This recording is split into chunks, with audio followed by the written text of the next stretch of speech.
We were at the airport, heading to Hawaii. My brother waved his first-class ticket like a trophy, the way he always did when he wanted to humiliate me. He held out my ticket with 2 fingers. Economy. Don't complain, this is all you can handle, he smirked. I didn't argue. I placed my ID on the scanner. The agent gasped. The screen flashed red. He froze, his smile cracking. What? I didn't answer. I watched his confidence crumble in real time. Weeks earlier, I never imagined it would come to this. He had been my anchor, my closest ally. We shared late-night drives, secrets over cheap coffee, dreams about making it big.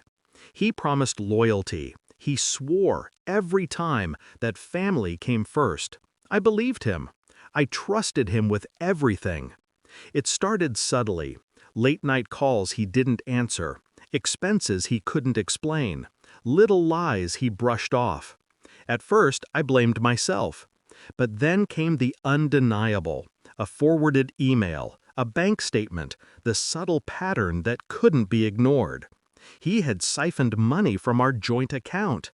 My savings, my inheritance, all gone, funneled into a shell company he claimed didn't exist. I confronted him once, quietly, calmly. He laughed. "You always overreact," he said.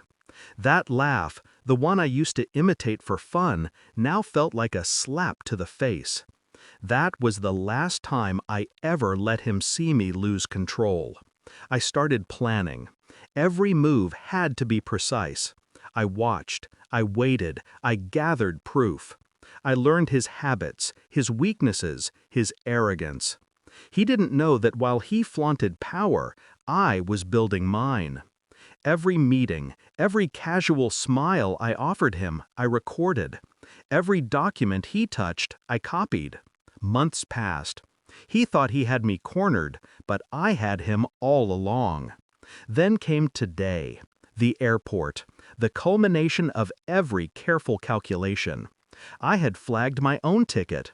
An alert I had orchestrated weeks ago now painted him as the fraud he truly was. When his smug grin met my red-lit ID, it was the final act in a play I had been directing for months. The agent whispered, "Sir, your identity verification has flagged multiple inconsistencies. I'm going to need you to step aside." He looked at me, eyes wide, panic, confusion, anger. He tried to argue, to charm, to deny, but the agent had the proof I had fed them. The first-class ticket? Now meaningless. The power? Gone. I watched him escorted away, his face pale, fumbling.